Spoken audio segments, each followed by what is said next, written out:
হাদি ভাই মারা গেছেন, তিনি শহীদ হয়েছেন। তো তিনি আমার রক্তের কেউ না, কিন্তু আজকে তাকে নিয়ে কথা না বলে আর পারলাম না। দেখেন, এই ব্যক্তিটা মারা গেছে, তার একটা ফ্যামিলি আছে, তার ছোট্ট একটা বাচ্চা আছে।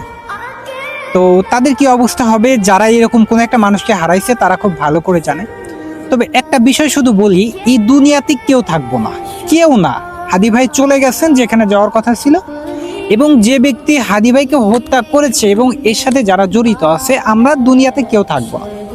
এখন কথা হচ্ছে, ভাই আপনি এখান থেকে তো পালিয়ে গেলেন, হাদি ভাইকে হত্যা করে তাকে গুলি করে আপনি তো বাংলাদেশ থেকে ভারতে পালিয়ে গেলেন। এখন আমার কথা ভাই, আপনি কি ফেরাউনের চেয়ে কেউ অধম যে আপনি কোনোদিন মারা যাবেন না?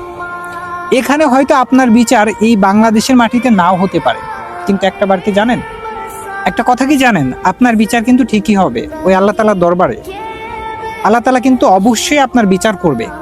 সেদিন কিন্তু ওই বিচারক হবেন স্বয়ং আল্লাহ তাআলা, আর আল্লাহ তাআলা কিন্তু ন্যায় বিচারক। তিনি কিন্তু বিন্দু পরিমাণ ছাড় দিবেন না। একটাবার ভাবছেন, সেদিন তো হাদি জিতে যাবে, আপনি কি করবেন?